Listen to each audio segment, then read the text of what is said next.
ప్రస్తుతం నా ముందు ఉన్నారు మావోయిస్టు సీనియర్ మాజీ నేత కేంద్ర కమిటీ మాజీ సభ్యులు జంపన్న గారు. నమస్తే సార్. నమస్తే. నరసింహారెడ్డి గారు జంపన్నగా మారడానికి ఏదో ఒక్క సెకండ్ ఉంటుంది. ఈ నిర్ణయం వల్లే, ఆ ఒక్క సెకండ్ వల్లే ఇలా వెళ్ళిపోవాలి, ఈ సమాజాన్ని వదిలి మనం నక్సల్ ఉద్యమంలోకి వెళ్ళాలి అని ఎందుకు అనిపించింది?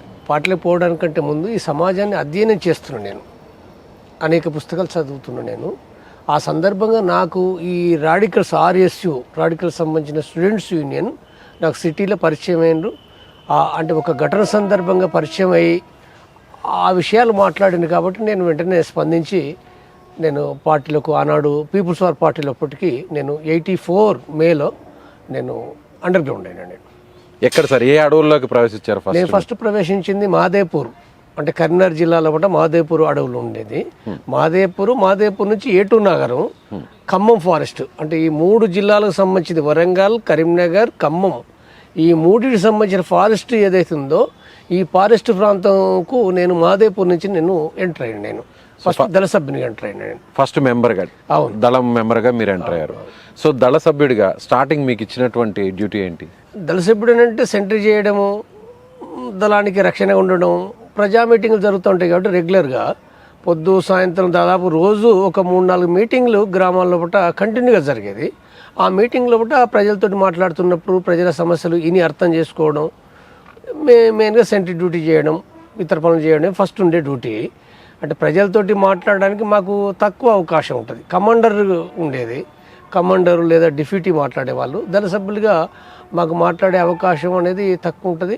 మేము గ్రామాలకు పోయి ప్రజల్ని పిలుచుకురావడానికి లేదా జస్ట్ ఒక 1-2 మినిట్స్ మాట్లాడడానికి తప్ప మాకు ప్రజలకు సంబంధించిన నిర్దిష్ట బాధ్యత లేదు ఫస్ట్. సో మీ కెరీర్లో అంటే దాదాపు మీరు ఒక 30 సంవత్సరాలు ఉంటారా నక్సల్ ఉద్యమంలో? నేను 34 ఇయర్స్ ఉన్నాను. 34 ఇయర్స్ ఉన్నారు. ఈ 34 సంవత్సరాల్లో టఫెస్ట్ ఆపరేషన్, చాలా క్లిష్టమైన ఆపరేషన్ ఏదనుకుంటారు? ఆపరేషన్ అంటే ఇప్పుడు నా లైఫ్ లోపల ఒక 3 టైమ్స్ ఒక టఫెస్ట్ ఆపరేషన్స్. అంటే ఒకటి ఏంటంటే 85 నేను పోయింది 84 మే అయితే 85 స్టార్టింగ్ నుంచి రిప్రెషన్ స్టేట్ వైడ్గా ఏపీ, అంటే ఆనాడు ఉమ్మడి ఏపీలో ఉంది, దండకార్యం ఉంది, సీరియస్ రిప్రెషన్ ఉంది. అంటే ముఖ్యంగా నేను పనిచేస్తున్న ప్రాంతం మాదేపూర్ ఏటున్నర ప్రాంతాలు కాబట్టి ఈ ప్రాంతంలో పట్ల క్యాంపులు దాదాపు అంటే ఒక 2-3 గ్రామాలకు ఒక క్యాంపు చొప్పున ఆనాడు క్యాంపులు ఉన్నాయి. ఆ క్యాంపు నుండి అంటే రెగ్యులర్గా వాళ్ళు పోలీసు పెట్రోలింగ్ చేయడం అనేది జరుగుతుంది. కాబట్టి ఆ టైంలో అంటే ప్రజలను కూడా విపరీతంగా పోలీసులు కొట్టడం, చిత్రహింసలు పెట్టడం, చంపడం, ఎన్కౌంటర్ కూడా జరిగినాయి. కాబట్టి అంటే మీకోసం అంటే మా కోసం, ప్రజల కోసం, అంటే ప్రజలంతా మాకు సహకరిస్తారు కదా. ఓకే. ప్రతి గ్రామంలో ప్రతి గ్రామం పార్టీకి సహకరించేదే. అంటే ఇన్ఫార్మర్ గా ఉన్న వాళ్ళని సెలెక్ట్ చేసుకోవడం. ఇన్ఫార్మర్ అనేది అప్పుడు పెద్దగా లేదు. దాదాపు ప్రతి గ్రామం పార్టీకి సపోర్టింగ్ ఫుల్ సపోర్ట్ కంప్లీట్గా, ముసలోళ్ళైనా పిల్లలైనా మహిళలైనా ఎవరైనప్పటికీ. అంటే మేము రోజుకు 3-4 గ్రామాల మీటింగ్లు పెడతామనంటే రెగ్యులర్గా అర్థం చేసుకోవచ్చు. మేము గ్రామాలని అక్కడనే తిండి, అక్కడనే ఆ పక్క పంట పడుకోవడం అదే జరిగింది. అది అంటే ఆనాడు పెద్ద ఇన్ఫార్మర్ నెట్వర్క్ ఏమీ లేదు. అంటే అలాంటి సిచ్యువేషన్లో బట్టి పోలీసులు వచ్చి అంటే నిర్బంధం, అంటే ఎన్కౌంటర్స్ చేయడం అనేది దాంతో పీపుల్ టెర్రర్ అయినరు. అంటే టెర్రర్ అంటే భయానకమైంది అది. అంటే వాళ్ళ యొక్క పంట పొలాలని నాశనం చేసిండ్రు, బియ్యం లోపల ఇసుక కలిపిండ్రు, వాళ్ళని బట్టలు కూడా తీసి ఇసుక లోపల, ఎండాకాలం ఇసుక లోపల పండబెట్టి కొట్టిర్రు పోలీసులు. సీరియస్గా, మామూలు కాదు, మామూలు సాధారణ ప్రజల్ని మీ క్యాంప్స్ కి అటెండ్ అవుతున్నారు అని అందరినీ అలా మా దాంట్లోకి అటెండ్ అవుతుందా లేదన్న సంబంధమే లేదు. ప్రతి గ్రామంలో 100 మందిని కొట్టారు, భయానకంగా కొట్టారు. అది దాంతో అంటే మాకు తిండి, అంటే అప్పటి వరకు తిండి పెట్టిన ప్రజలు మేము పోతే తిండి పెట్టే పరిస్థితి లేదు, ప్రజలు మా దగ్గరికి వచ్చే పరిస్థితి లేదు. అంటే మేము అంటే అభిమానం ఉన్నది, చాలా అభిమానం ఉంది. ఎందుకనంటే మేము అక్కడ ప్రజా సమస్యలు పరిష్కరించినాం. మేము ప్రజలకు సంబంధించిన అనేకమైన సమస్యలు మేము పరిష్కరించినాం. అవి కూలీ రేట్లు కావచ్చు, లేకపోతే తునికాకు రేట్లకు సంబంధించింది కావచ్చు, సారా రేట్లు తగ్గింపు కానీ, లేదా పెత్తందారులకు వ్యతిరేకంగా కాకుండా సమస్యల్ని న్యాయంగా పరిష్కరించడం కానీ, భూస్వాములకు వ్యతిరేకంగా పోరాడడం కానీ ఇవన్నీ చేసినాం కదా ఆనాడు. ఇవన్నీ చేసినాం కాబట్టి ప్రజలందరికీ మా పార్టీ పట్ల అభిమానం ఉంది. కాబట్టి ఏంటంటే మమ్మల్ని మాకు తిండి అయినా రక్షణ అయినా అన్ని వాళ్ళే చూసుకున్నారు. కాబట్టి అలాంటి నేపథ్యంలో అంటే పార్టీకి ప్రజలకు ఈ సంబంధాన్ని విడగొట్టాలి, ప్రజల సంబంధాన్ని విడగొట్టకుండా కూడా పార్టీని నిర్మూలించడం సాధ్యం కాదు. ఏంటి అంత కష్టసాధ్యం కానీ ఇది ఎందుకు అనిపించింది అప్పుడు మీకు అంత టఫెస్ట్గా ఎందుకు అంటే మాకు మా బలం ఎక్కడ ఉంటుందనంటే మాది ఇప్పుడు బయట ఏమనుకుంటారంటే వీళ్ళకి తుపాకుల్ని లేకపోతే సంఖ్య ఉందని అనుకుంటారు. వాస్తవం మా బలం ఎక్కడ ఉంటుందనంటే మా బలం మీనింగ్ ఇప్పుడు నేను ఆ పార్టీ నుంచి వచ్చినప్పటికీ ఆనాడిన పీపుల్స్ వారు బలం ఎక్కడున్నది ఫస్ట్ సిద్ధాంతం ఏంటిది మార్క్సిజం అనే సిద్ధాంతం ఏదైందో దాన్ని మార్క్సిజం లెనినిజం మావోయిజం అని అంటారు. ఒక్క మాటలో చెప్పాలంటే మార్క్సిజం అంటారు, అది సిద్ధాంత బలం. అది రెండోది ఏంది ప్రజాబలం. అంటే ప్రజలు అన్యాయానికి దోపిడీకి గురవుతారు కాబట్టి దోపిడీకి గురయ్యే ప్రజల దగ్గరికి పోయి ఆ సమస్యలు మాట్లాడినప్పుడు వాళ్ళకి ఎవరు లేరు కదా. ఏ బూర్జువా పార్టీలు ఎన్నికల సందర్భంగా వస్తారు తప్ప వాళ్ళ సమస్యలు పరిష్కరించే వాళ్ళు ఎవరూ లేరు కాబట్టి పీపుల్స్ వార్ పార్టీ ఆ సమస్యలను పరిష్కరిస్తుంది కాబట్టి సహజంగానే పీపుల్స్ వార్ను చాలా గొప్పగా చూస్తారు. కాబట్టి అలాంటి సిచ్యువేషన్లో బట్ట అంటే రాజ్యం వాస్తవంగా పోలీసులు కొట్టిండ్రు చంపినానంటే పోలీసులు అనేది వాళ్ళకు ఉద్యోగులే, వాళ్ళు కూడా పేద ప్రజల నుంచి వచ్చిన వాళ్ళే. కానీ రాజ్యం ముఖ్యంగా ప్రభుత్వం ఏదైతుందో ప్రభుత్వ పాలసీల భాగంగా పోలీసులు వచ్చేసి కొట్టడం చంపడం చాలా విపరీతమైన ఎన్కౌంటర్స్ కదా. ఆనాడు గ్రామాల లోపల సంఘంలో ఉన్న వాళ్ళను అనేక మందిని చంపారు, 100 మందిని. అంటే 85 నుంచి 89 వరకు 400 మందిని సాధారణ ప్రజల్ని చంపేశారు. నక్సలైట్లు కాకుండా నక్సలైట్ సానుభూతి పరులు కొంతమంది సాధారణ వ్యక్తులే. ఇక వాళ్ళకి అనుమానం వస్తే చంపేయడం అంతే. అంటే చంపాలన్నది ప్రభుత్వ నిర్ణయం. అదేదో పోలీసులు చేసిన తప్పు కాదు అది. అంటే పోలీసులు ఏదో తొందరపడి చేసిండ్రని అంటారు కానీ కాదు, పోలీసులు కాదు అది. పోలీసుల వెనకాలన్నది ఎవరనంటే ప్రభుత్వం. చంపాలి అంటే టెర్రర్ చేయాలి, అంటే రాజ్యానికి సంబంధించింది ఏదో ఒక భయకంపితను చేయాలి. ప్రజల్ని కొట్టడం ఏంటిది, అసలు బియ్యంలో ఇసుక పోసుడు ఏంది, ఇళ్ళను గాలబెట్టుడు ఏంటిది, ముసలులను కొట్టుడు ఏంటిది, ఇదంతా చిత్రహింసలు ఏంటి, ఇవన్నీ ఏంటి అంటే ఒక రకంగా ప్రజలు భయపడిపోయి పార్టీ దగ్గరికి పోకూడదు, అట్లయితే తప్ప ఇక సాధ్యం కాదనే నిర్ణయంతో వాళ్ళు చేసిర్రు. దాంతో మేము ఎక్కడికి పోయినా పిలిస్తే రాకపోయేది. వాళ్ళకి తెలుసు మేము అంటే డ్రెస్ తీసేసిపోయేది. మేము సివిల్ డ్రెస్లో పోయి మేము పిలుస్తుంటే కూడా ఏంటంటే ప్రజలు ఇటు పిలిస్తే అటు చూసేవాళ్ళు, పట్టించుకునే వాళ్ళు కాదు. మేము అంటే చివరికి అంటే ఇప్పుడు మేము అంటే గ్రామంలో కూడా ఇన్ఫార్మర్ నెట్వర్క్ తయారైంది, ఒకరు ఇద్దరు నెట్వర్క్ తయారైంది. దాంతో మేము పొద్దున్నాక ఊళ్ళోకి పోవడం పెద్ద సమస్య వచ్చేది. అది కొన్ని సందర్భంలో మాకు తిండికి లేని పరిస్థితుల అంటే ఒక ఘటన మాదేపూర్ లోపల ఒక లెంకలగడ్డ అనే ఊరు ఉంటుంది. అదే లెంకలగడ్డ లోపల అక్కడ తిరిగి మళ్ళీ 89 తర్వాత 91 లోపల గ్రౌండ్స్ పోలీసుల పైన అటాక్ చేయడం జరిగింది. అటాక్ చేస్తే పోలీసు వాళ్ళు అక్కడ చనిపోయారు కొంతమంది లెంకలగడ్డ లోపల. ఎవరు నక్సల్స్ అటాక్ చేశారు? మా పార్టీ చేసింది అది. కానీ దానికంటే ముందు మేము కరెక్ట్గా 86 లోపల మాకు తిండి లేదు. తిండి లేకపోతే మేము లెంకలగడ్డ విలేజ్కి పోయిన ఒక 4-5 గంటలు నడిచి ఆ ఊరి దగ్గరికి పోయి మేము ఇద్దరు వ్యక్తులము. ఎన్ని రోజుల నుంచి తిండి లేదు? దానికంటే ఒక రోజు ముందు కూడా లేదు మాకు తిండి లేదు. 2 రోజుల నుంచి తిండి లేదు. తిండి లేకపోవడంతో ఇబ్బంది ఉన్నది. అంత అన్ని గ్రామాలకు పోయినా ఎవరు మాకు ఇచ్చే పరిస్థితి లేదు, ఫుడ్ పెట్టే పరిస్థితి లేదు. దుకాణంలో తెచ్చుకుందామంటే కూడా దుకాణం లోపల కూడా భయపెట్టారు పోలీసులు. మీరు ఎవరికి కూడా ఏంటంటే సామాన్లు ఇవ్వద్దు, ఏది ఇవ్వద్దు, ఇస్తే మాత్రం మాకు సమాచారం వస్తుంది. కొట్టిరు కూడా దుకాణం వాళ్ళని కూడా, వ్యాపారం కూడా కొట్టిర్రు. దాంతో భయపడ్డరు, మాకు సరుకులు దొరకలే. అలాంటి పరిస్థితుల్లో మేము ఆ లెంకలగడ్డకు పోయి ఒక దుకాణం ఉంది మాకు రెగ్యులర్గా తెలిసిన దుకాణమే. సరే ఏం చేద్దామని చెప్పి మేము ఇద్దరం సివిల్ డ్రెస్లో మేము పోయిన తర్వాత ఆ దుకాణం లోపల ఏమీ లేవు, బియ్యం లేవు, ఏం లేవు అనే విషయం చెప్పారు వాళ్ళు. మరి తిండికి లేదు, మీరు ఏదన్నా మీరు తినేదన్నా ఇవ్వండి అని అంటే వాళ్ళు జొన్న గట్క మా దగ్గర ఇదే ఉందని చెప్పి బహుశా 1-2 కేజీలు అవుతుంది అంతే, అంతకంటే ఎక్కువేం లేదు. అది ఆ గట్క మేము టవల్ తీసుకుపోతే ఆ టవల్లో పోసిండ్రు వాళ్ళు. జొన్నలు గట్క పిండి జొన్న పిండి పోసిండ్రు. పోసిన తర్వాత ఏంటంటే ఈలోపు ఊళ్ళో ఇది ప్రచారం అయింది, వచ్చిర్రు నక్సలైట్లు వచ్చిర్రు అని చెప్పి ఏంటంటే ఊళ్ళో కొంతమంది పెత్తందారులు ఎవరైతున్నారో, అంటే ఈ పెత్తందారులు అంతకుముందు మాకు లొంగి ఉన్న వాళ్ళే. కానీ ఎప్పుడైతే పోలీసులు వచ్చిర్రో వీళ్ళు మళ్ళీ పెత్తందారులు మళ్ళీ ఆర్గనైజ్ అయ్యి మొత్తం ప్రజలందరినీ పట్టుకుని వచ్చేసారు.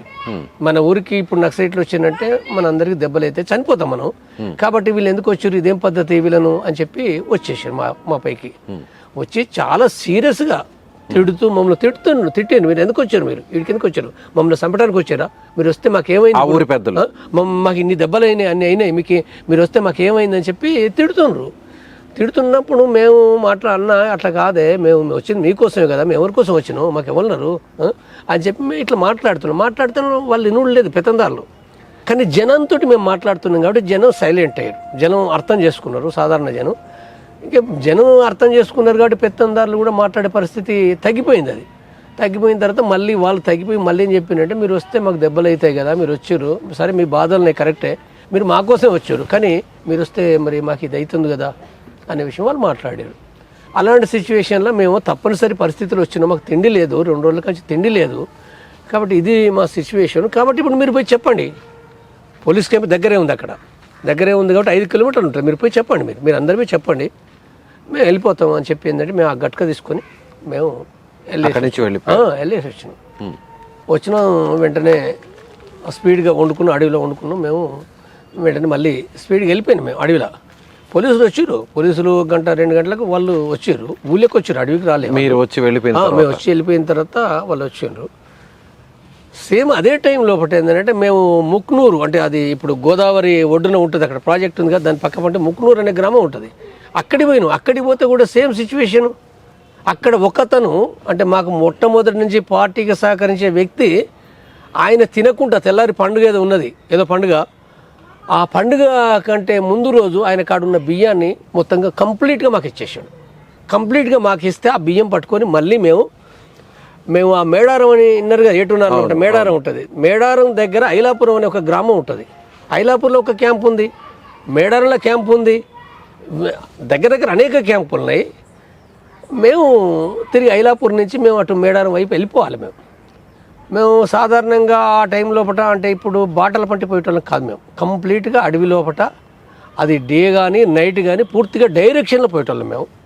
మేము పోతున్నాం, కానీ ఆ రోజు మబ్బులు పడ్డాయి, పూర్తిగా మబ్బులు పడ్డాయి, వర్షం పడుతుంది. అంటే మబ్బులు పడ్డప్పుడు ఒక సమస్య ఉంటుంది. మామూలుగా సూర్యుడు కనుక ఉంటే ఏమవుతుందంటే సూర్యుడిని అంటే ఆ గుర్తు ఏవైతే ఉంటాయో దిశలు ఉంటాయి కదా, తూర్పు పడమట ఉత్తర దక్షిణ అనేతనియో, అంటే డేలా ఉంటుంది, రాత్రి అయితేనో నక్షత్రాలు ఉంటాయి. కాబట్టి వీటి ఆధారంగా మేము ఆ డైరెక్షన్ చూసుకుని వెళ్ళిపోతుంటాం. అంటే అప్పుడు వాచ్లు ఇవన్నీ కూడా ఏమి ఉండేవి కదా, టైం ఉంటుంది కానీ టైం సమస్య కాదు కదా. మబ్బులు పడిన తర్వాత అప్పుడు మీరు కేవలం తప్పనిసరి పోవాలనంటే బాట మీద పోయటానికి వీలు లేదు, ఒక ఊరు నుంచి మరొక బాటకు పోయటానికి వీలు లేదు, డైరెక్ట్గా అడవిలో పోవాలి. అడవిలో పోతే నీకు మొత్తం చుట్టూ అసలు కొద్దిగా అటు ఇటు అయినామంటే కథ మళ్ళీ రౌండ్ తిరుగుతాము.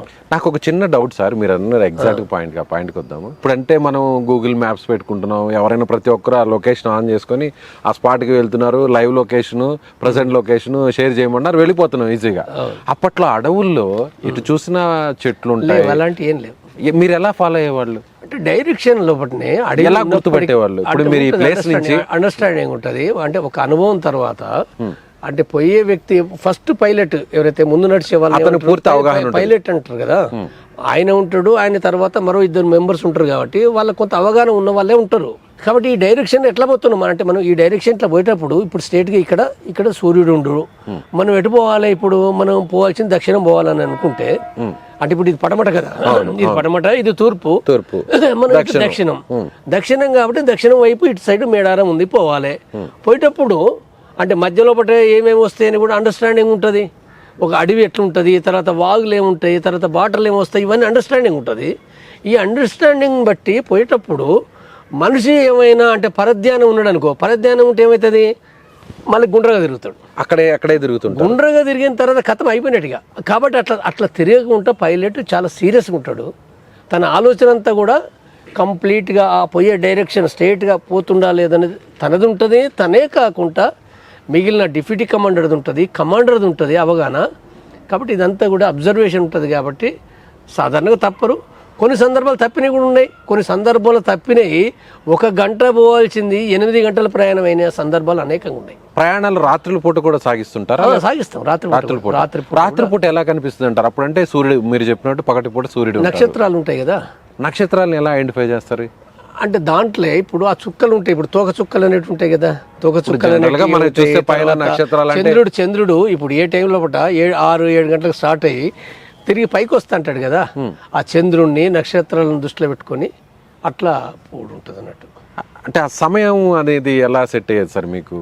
అంటే రాత్రి పగలు అనేది ఉంటుంది చూసారా, అంటే మీరు పర్టికులర్గా ఒక టార్గెట్ పెట్టుకుంటారా, చీకటి పడే లోపు అక్కడికి వెళ్ళిపోవాలి, లేదంటే రాత్రి నుంచి ఉదయం వాచ్ ఉంటుంది కదా, వాచ్ ఉంటుంది, వాచ్లు ఉంటాయి కదా, వాచ్ అందరికీ ఉంటాయి కానీ 2-3 ఉంటాయి వాచ్లు.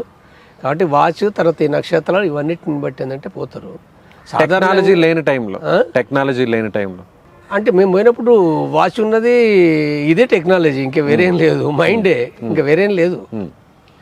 అంటే ఇక్కడ ఈ ఘటన ఏంటంటే మేము పోయేటప్పుడు మబ్బులు పడడంతో మేము చివర్లో ఐలాపూర్ క్యాంపు దగ్గరికి వచ్చిన తర్వాత ఏంటంటే మేము బాట ఎక్కినాం. మేము బల్లబాటే, అది రోడ్డు కాదు, అది మామూలు సాధారణ బల్లబాట. ఈ బల్లబాట వంటి ఐలాపూర్ క్యాంపుకు ఏటూరు నాగర్ నుంచి బియ్యం తీసుకొని వస్తారు పోలీసులు. బండి నిండా బియ్యం పెట్టుకొని, బియ్యము కూరగాయలు వాళ్ళ సరుకులన్నీ తీసుకొని వస్తున్నారు. వాళ్ళు సివిల్ డ్రెస్ ఉన్నారు, మిలిటరీ డ్రెస్లో లేరు వాళ్ళు. మేము నడుస్తున్నాం, బాట పట్టి నడుస్తున్నాం. వాళ్ళు ఫస్ట్ గమనించారు, ఎందుకంటే మేము డ్రెస్సులు ఉన్నాం కాబట్టి వాళ్ళు గమనించి అందులో ఉన్న హెడ్ కానిస్టేబుల్ ఏంటంటే బాజు ఆటో భయ్యా అని చెప్పి ఆ హెడ్ కానిస్టేబుల్ మాట్లాడుతూ అసలు ఈ అడవిలో బట్టి హిందీలో మాట్లాడడం ఏంటిది, ఎందుకు హిందీలో మాట్లాడారు వాళ్ళు? మాట్లాడి అంటే వాళ్ళు తెలుగే అయినప్పటికీ వాళ్ళకి సాధారణంగా హిందీ లోపల మాట్లాడడం అలవాటు కదా సాధారణంగా. అంటే వాళ్ళు ఏపీఎస్పీ పోలీసు, సివిల్ పోలీసు కాకుండా ఏపీఎస్పీ బెటాలియన్ వాళ్ళు మాట్లాడారు. వాళ్ళు మాట్లాడడంతో వెంటనే మేము డౌట్ చేసి ఇది పోలీసు వాళ్ళు అనే దాంతో వెంటనే మేము వెపన్ కార్ట్ చేసినాం. వెంటనే వెళ్ళినప్పుడు పోలీసులు అన్సప్ చెప్పినాం. మేము అన్సప్ చెప్పినప్పుడు ఒక పోలీస్ కానిస్టేబుల్ తను కూడా లోడ్ చేసిండు. మీరు ఎంతమంది ఉన్నారు అప్పుడు? మేము ఉన్నది 6 అప్పుడు. 6 మంది ఉన్నారు నక్సలైట్స్. పోలీసులు ఎంతమంది ఉన్నారు? పోలీసులు వాళ్ళు ఉన్నది 3. మీరు వెపన్స్ తో ఉన్నారు? ఎన్ని వెపన్స్ ఉన్నాయి మీ దగ్గర? 6 మంది దగ్గర 6 వెపన్స్. ఏ వెపన్స్ ఉన్నాయి సార్? 303, 8mm అవే. ఆనాడు AK-47 కూడా ఏం లేవు. 303 అంతే మామూలు ఆనాటికి, తర్వాత వచ్చినాయి. పోలీసులు వాళ్ళ దగ్గర వెపన్స్ ఉన్నాయా? 303 ఉంది. ఓన్లీ 303. వాళ్ళ ముగ్గురు ఉన్నారు, మీరు 6. ఏం జరిగింది? మేము హ్యాండ్సప్ చెప్పినాం, వెంటనే పోయినా స్పీడ్కి వెళ్ళిపోయి అక్కడ పోలీసుల దగ్గర నుంచి వెపన్స్ గుంజుకొని బండి అతను రైతు బండిని అడవులకు తీసుకుపోవాలని చెప్పినట్టు అడవులకు లోపలికి, అంటే బాటను తప్పించేసి సాధారణంగా బాట లేకుండానే లోపలికి తీసుకుపోయాను. ఇప్పుడు ఆ టైంలో మీరు చెప్తున్న మధ్యలో డిస్టర్బెన్స్ చేస్తున్నాను, మీరు హ్యాండ్సప్ అన్నారు, వాళ్ళు మీకు సరెండర్ చేశారు వెపన్స్ అంతా. ఆ టైంలో లోడ్ చేసుకుని ఏదైనా ఫైర్ చేస్తుంటే అప్పుడు ఏం జరిగింది? మేము వాళ్ళు ఫైర్ చేస్తే మేము ఫైర్ చేస్తాం, తప్పనిసరి ఫైరింగ్ చేయాల్సిందే. ఫైరింగ్ చేయకుంటే ఇంకా వేరే సమస్య ఏం లేదు. మమ్మల్ని మేము రక్షించుకోవాలనుకున్నా తప్పదు కదా, ఆ తప్పని పరిస్థితి. అంటే మేము ఫైర్ చేసినా వాళ్ళు చేసేవాళ్ళు, వాళ్ళు చేసినా మేము చేసేవాళ్ళం. కానీ యాక్చువల్గా వాళ్ళు చేయలే, మేము చేయలే. లోడ్ చేసిండ్రు పోలీస్ కానిస్టేబుల్. వాళ్ళ దగ్గర వెపన్స్ ఉన్నాయి? ఉన్నది. మీ దగ్గర వెపన్స్ ఉన్నాయి? మా దగ్గర వెపన్స్ ఉన్నాయి. లోడ్ చేసినాం కానీ ఎవరు ఫైర్ చేయలే. వెంటనే స్పీడ్కి వెళ్ళిపోయి హ్యాండ్సప్ చెప్పేసి ఏంటంటే లోపలికి తీసుకుపోయి మాట్లాడినా వాళ్ళతోటి. వాళ్ళని ఫస్ట్ ఒక్కసారి అంటే ఒక కానిస్టేబుల్ నడవకపోతే ఒక తన్ను తన్నిండు. మా దాంట్లో ఒక సభ్యుడు వెనకాల నుంచి ఒక తన్ను తన్నిండు. కానీ ఎవరూ మేమేం వాళ్ళని తిట్టలేదు, కొట్టలేదు. చాలాసేపు ఒక 2 గంటల సేపు మాట్లాడి అక్కడ వాళ్ళ దాంట్లో నుంచి బియ్యం, మాకు కావాల్సినవి ఒక 6-7 కేజీల బియ్యము, కొన్ని కూరగాయలు అవి తీసుకున్నాం అంతే. అంతకంటే ఇంకా వేరే ఏం తీసుకోలే. మరి వెపన్స్? తుపాకులు తీసుకున్నాం మేము. తుపాకులు తీసుకున్నాం. వాళ్ళు కొద్దిగా బాధపడ్డారు, ఇబ్బంది పడ్డారు. వాళ్ళు ఇప్పుడు ఎంత వయసు వాళ్ళు పోలీసులు? లేదు, ఆ హెడ్ కానిస్టేబుల్ అప్పటికి ఆయనకు 50 సంవత్సరాలు, కొద్దిగా ఓల్డేజే. మిగిలిన 2 వాళ్ళు కొద్దిగా యంగర్స్, దాదాపు 30-32. మీరు మీ 6 మంది సభ్యులు? మేము ఇంకా తక్కువ వయసు ఉంటాం. ఇంకా చిన్న వయసు? మేము చిన్న వయసు. వాళ్ళతో అప్పుడు ఏమని చెప్పారు వాళ్ళు పోలీసులు మీతో? మీరు ఆ వెపన్స్ మాకు అభిమానంగానే మాట్లాడారు. మీ గురించి మేము వింటున్నాం, మేమే ఎక్కడ కాల్పులు చేయాలని అనుకోవడం లేదు, మేము ఎక్కడైనా మామూలుగా తిరిగిపోతాం తప్ప మీరు కనపడ్డా కాల్చొద్దని అనుకున్నాం, మేము లోపలికి పోవద్దని కూడా అనుకుంటున్నాం, సాధారణ డ్యూటీ చేస్తున్న విషయం వాళ్ళు చెప్పారు. వాస్తవంగా ఆనాడు ఏపీఎస్పీ పోలీసు ఎక్కడైనా దాదాపు ఆనాడు మాకు ఉన్న అండర్స్టాండింగ్ కూడా ఏపీఎస్పీ పోలీసులు ఎక్కడ కూడా మా పైకి దాడికి రాలేవాళ్ళు. ఎవరు వచ్చిందంటే సివిల్ పోలీసులు కూడా అందరు కాదు. మళ్ళీ అంటే పోలీస్ స్టేషన్ లోపల ఉండే వాళ్ళ లోపల ఎవరైతే ఉన్నారో కొద్దిమంది ఆఫీసర్లు, అంటే ఇప్పుడు ఉదాహరణకు సంతోష్ కుమార్ అనే సిఐ ఉన్నాడు, ఆయనది ఖమ్మం సిఐ. కొద్దిగా అంటే మా కోసం చాలా ఎంగేజ్ అయ్యాడు, సీరియస్గా ఎంగేజ్ అయ్యాడు. కానీ అందరూ ఎస్ఐలు కూడా ఎంగేజ్ కాలే. అందరు కానిస్టేబుల్ కూడా ఎంగేజ్ కాలే. వాళ్ళకి తెలుసు కదా పీపుల్స్ వార్ ఏంటనే విషయం వాళ్ళకి తెలుసు. ప్రజలు నిత్యం కలుస్తుండ్రు కదా, ప్రజలు నిత్యం కలుస్తుండ్రు. తర్వాత వాళ్ళు కూడా వాళ్ళంతా కూడా పేద రైతుల బిడ్డలే కదా. వాళ్ళు కూడా గవర్నమెంట్ ఇచ్చిన ఇన్స్ట్రక్షన్స్, వాళ్ళు కూడా లా అండ్ ఆర్డర్ కంట్రోల్ చేయవలసి వస్తుంది. సో వాళ్ళు కూడా వాళ్ళ డ్యూటీ వాళ్ళు చేస్తున్నారు. మీరు కూడా పెత్తందారి వ్యవస్థ మీద, భూస్వాముల మీద పోరాటం చేస్తున్నారు. ఒక స్వరాజ్యాన్ని తీసుకురావాలని మీరు ప్రయత్నం చేస్తున్నారు. మీ డ్యూటీ మీరు చేస్తున్నారు, వాళ్ళ డ్యూటీ వాళ్ళు చేస్తున్నారు. సో ఇద్దరి మధ్య కక్ష అనేది ఎందుకు ఆ స్థాయిలో పెరిగిపోయింది? పోలీసులకు పీపుల్స్ వార్ పార్టీ కక్ష ఏమీ లేదు. అనివార్యమైన యుద్ధం కాబట్టి యుద్ధం చేయడమే తప్ప ఇప్పుడు అట్లా అనుకుంటే పీపుల్స్ వార్ పార్టీ అనేకమైన ఘటనల లోపల వాళ్ళని వదిలేసడం జరిగింది కదా. ఇప్పుడు ఈ ఘటనే ముగ్గురిని వదిలేసినాం కదా. అంటే తుపాకులు ఇవ్వడం అనేది విధానం కాదు కాబట్టి ఇవ్వలే, కానీ యాక్చువల్గా వాళ్ళకి సంబంధించిన వంట సరుకులు మళ్ళీ పంపినాం కదా మేము ఐలాపూర్కు. అంటే తిండికి ఇప్పుడు వాళ్ళకి పోకపోతే ఇప్పుడు వర్షాలు, వరదలు, రోడ్లు లేవు. వర్షాల టైంలో మీరు ఇరుక్కుపోయినట్టే వాళ్ళు ఫారెస్ట్ లో ఇరుక్కుపోయారు. అంటే వాళ్ళ క్యాంప్ అక్కడ క్యాంప్ గానే ఏంటంటే వరదలు, వర్షాకాలం కాబట్టి ఏంటంటే తిండి సమస్య ఉంది, వాళ్ళకి కూడా సమస్య ఉంది లోపల. వాళ్ళే కాదు అనేక ఘటనల లోపల, అనేక ఫైరింగ్ లోపల కూడా మేము అక్కడ వాళ్ళని సరెండర్ చేసుకొని వాళ్ళు వదిలిపెట్టి ఉన్నాయి కదా. ఎవరిని అట్లేం చేయలే. సరే ఇప్పుడు సందర్భాలు మాత్రమే జరిగినాయి తప్ప అందరినీ పోలీసులను చంపడం అనేది పీపుల్స్ వార్ విధానం కాదు అది. ఇప్పుడు మీరు అన్నట్టుగా వర్షాలు, తుఫాన్లు దాదాపు ఒక వారం 10 రోజుల పాటు ఆగకుండా కురిసేటువంటి పరిస్థితి ఉంటుంది. అలాంటి టైంలో మీరు ఫారెస్ట్ లో ఉండిపోతారు. అప్పుడు ఎలా ఆ ఫారెస్ట్ లో నుంచి బయటపడాలంటే ఎలా? బయటపడాలంటే ఏదో ఒక విలేజ్ పోతాం కదా. ఒకవేళ కనుక మేము అడవి లోపలనే మేము చక్కెర కొట్టేసి మేము అనుకున్న టార్గెట్కి పోలేకపోతే మేము అక్కడ పడుకుంటాం. ఇక పోగలిగేది ఏం లేదు కాబట్టి నైట్ పడుకుంటాం. మళ్ళీ తెల్లారి మళ్ళీ చెక్ చేసుకొని మళ్ళీ లేట్గానైనా పోతాం. మేము పోయినప్పుడు ఓ పూట తిండి ఉండదు అంతే. తిండి లేనప్పుడు దానికేం పెద్ద సమస్య కాదు, అది సాధారణ అలవాటే కదా. ఇప్పుడు మాకు 80 రోజులు టఫ్, ఇప్పుడు టఫ్ కాలం అంటే 85, 89 టోటల్ పార్టీకి టఫ్. అది అంటే తిండే లేదు కదా మొత్తం అంతా చాలా. అసలు ఒక్క పూట కూడా తిండి చాలా కష్టమైన పరిస్థితి ఆనాడు. తర్వాత రాలే, కానీ ఆనాడు మాత్రం దాదాపు 85 నుంచి 88 వరకు తిండికి సమస్య, వాటర్కి కూడా సమస్య. వాటర్ కూడా మాకు సరైన వాటర్ దొరకలే. వాటర్ మేము ఎక్కడ తాగిన మేము కుంటలు, అంటే కుంటలు అంటే కూడా మళ్ళీ ఎలాంటి అంటే ప్రజలు అక్కడ ఊరికి దొడ్డికి పోతారు కదా. అంటే ఆ ఎండాకాలం ఎన్ని ఉంటాయి, నీళ్ళు ఉన్నాయి కదా. అంటే బర్రెలు, తర్వాత ఎడ్లు, బొర్రె అవే అమృతం లాగా నీళ్లు తెచ్చుకుని తాగిన. ఏంటి కాలకృత్యాలు తీర్చుకొని పశువుల్ని కడిగేటువంటి ఆ గుంటల్లో నీ వాటర్ తాగేవాళ్ళ? ఆ గుంటలో నీళ్ళు తాగినాం. ఒక్కరోజు కాదు, సంవత్సరాల తరబడి తాగినాం. ఆ తర్వాత కూడా తాగినవి ఉన్నాయి. అంటే ఇక్కడ మనిషి బతకడం కోసము తప్పనిసరిగా ఆ వాటర్ అనేది తాగక తప్పదు. అది అంటే విప్లవం అంటే గెరిలా అన్నట్టు. ఇప్పుడు దాంట్లో ఒకటి ఉంటుంది కదా, విప్లవం అంటే విందు భోజనం కాదు, కష్టాలు ఉంటాయి, కఠినమైనవి, మామూలుగా ఉండయి. మన జీవితంలో పట్ట ఎవరు ఎదుర్కొని కష్టాలు ఉంటాయి. నిజంగానే మనుషులు కాలకృత్యాలు తీర్చుకునేటువంటి ఆ గుంటలో వాటర్ మీరు తాగారని చెప్తున్నారు కదా, నిజంగా అలాంటి సిచ్యువేషన్ ఫేస్ చేశారా మావోయిస్టులు? అనేక సందర్భాలు, ఒక్కసారి కాదు అనేక సందర్భంలో పట అనేక సందర్భం. ఆఖరికి మనిషి తమ మూత్రం తాము తాగినవి కూడా ఉన్నాయి నక్సలిజంలో ఉన్నప్పుడు. ఎందుకు అలాంటి సిచ్యువేషన్ ఎందుకు వస్తుంది? వాటర్ తాగకపోతే చచ్చిపోతాం కదా, నాలుగు ఎండకపోతుంది కదా, ఏం చేయాలి? వర్షాకాలం నీళ్ళు దొరుకుతాయి, చలికాలం దొరుకుతాయి కొంత పర్లేదు, కానీ ఎండాకాలం మే నెల లోపల నీకు వాటర్ ఉండదు కదా. వాటర్ నడవాలి, నడుస్తుంటాం, ఎక్కడ అసలు అక్కడ వాటర్ ఉంటుంది అనుకుంటాం, ఉండదు, ఎండిపోతుంది. అంటే చెలిమలని తీస్తారు కదా, చెలిమలు ఉండయి. కాబట్టి ఏం చేయాలి? అప్పుడు తిరిగి మనం ఇంకెక్కడికి పోలేము. అంటే ఊర్లు కూడా ఉండేగా, ఒక్కొక్కసారి ఊరు 2-3 గంటలు నడవాలి, లేదా తప్పిపోతాం, లేకపోతే అక్కడ పోలీస్ క్యాంప్ ఉంటుంది. ఇవన్నీ తప్పదు కదా. కాబట్టి అంటే ఒక అనివార్యమైనప్పుడు గెరిల్లాలు మార్చుకుంటారు, తమ జీవితంలో జీవిత పద్ధతులు మార్చుకుంటారు. మీరు నాకు ఒక మాట అన్నారు, మనిషి మూత్రమే దాహం తీర్చుకోవడానికి. కొన్ని ఘటనలు అది రెగ్యులర్ కాదు, మనిషి మూత్రం అనేది కొంతమంది కొన్ని సందర్భాల ఈ ఘటనలే, అది అందరికీ జనరల్ కాదు. కానీ ఇప్పుడు నేను చెప్పిన కుంటల నీళ్ళ నేను చూడు, అది చాలా మందికి అనుభవం, వందల మందికి అనేక ఎక్స్పీరియన్స్ చేశారు. నా అనుభవంలో 85 నుంచి 88కి అనుభవం ఉంది. 88గా నేను సీసీ మెంబర్ అయిన తర్వాత అంటే మరొక టఫెస్ట్ పీరియడ్ ఏంటంటే నేను 2011 తర్వాత నేను ఛత్తీస్గఢ్ నుంచి జార్ఖండ్కు నేను ప్రయాణం చేసిన. ఒక 30 మంది ఒక ప్లాటూన్ సంఖ్యను తీసుకొని, అంటే సీసీ కోఆర్డినేషన్ కోసం. సీసీ అంటే ఇటు సైడ్ సీసీ మెంబర్స్ ఉన్నారు, అటు సైడ్ సీసీ మెంబర్స్ ఉన్నారు. ఈ దీంట్లో కోఆర్డినేషన్ లేదు కాబట్టి ఈ కోఆర్డినేషన్ కోసం ప్రత్యేకించి నేను ఒక టీంని తీసుకుని పోయినా. నేను పోయినప్పుడు ఛత్తీస్గఢ్ నుంచి, అంటే మధ్యలో ఒరిస్సా ఉన్నది, ఒరిస్సాకు సంబంధించిన అనేక జిల్లాలు ఉన్నాయి, నదులు ఉన్నాయి, మహానది, రకరకాల నదులు ఉన్నాయి, రోడ్స్ ఉన్నాయి. తర్వాత అక్కడ ప్రజల సంబంధం కూడా లేదు, అడవిపైన పట్టు లేదు.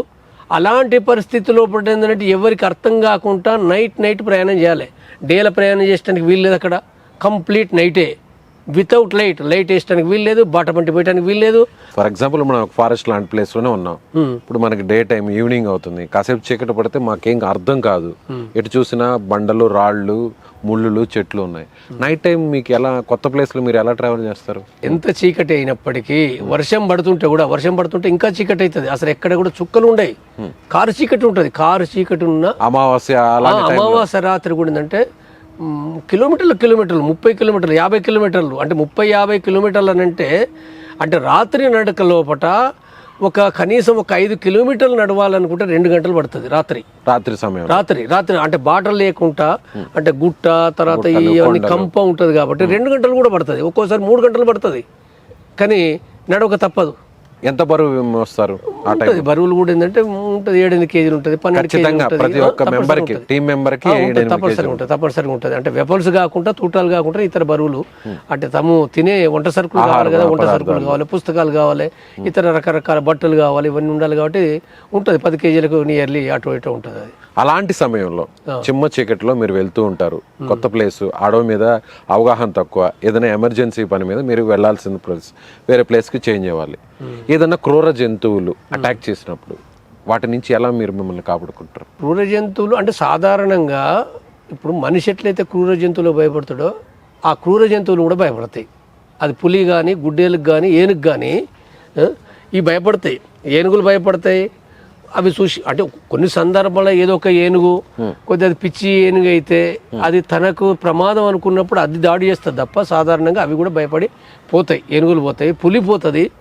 గుడ్డేలుకి మాత్రం గుడ్డేలు ఎక్కువ ప్రమాదం. ఎలుగుబంటి అంటే మాకు నష్టం చేసినాయి, మాకు పులి నష్టం చేసినాయి పెద్దగా ఏం లేవు. ఏనుగు మాత్రం కర్ణాటకలో పట్ల ఒక కమాండర్ చంపేసింది. ఎలా అటాక్ చేసింది? అటాక్ చేయాలంటే పోతున్నారు వీళ్ళు, ఏనుగుల గుంపు వచ్చేసింది. ఏనుగుల గుంపు వచ్చేసినప్పుడు అది తనకు నష్టం అనే దాంతో ఏంటంటే అది దాడి చేసింది. మిగిలిన సభ్యులు కొద్దిగా పారిపోయినరు. కమాండర్ కొద్దిగా ఏదో రక్షణ తీసుకోవడానికి కొద్దిగా వెనుక జరిగింది, కానీ అది వచ్చేసింది, దాడి చేసింది, చంపేసింది. ఏనుగు చంపేసింది. ఎలుగుబంటి ఎలా డ్యామేజ్ చేసింది సార్? మీ ఎలుగుబంటి పార్టీలో కూడా చాలా అంటే దాదాపు ఒక 7-8 మంది పైగా కూడా గాయపడి ఉంటారు. గాయపడ్డది ఉన్నది, సీరియస్గా చేయిపోయిన వాళ్ళు ఉన్నారు. ఇవన్నీ జరిగినాయి.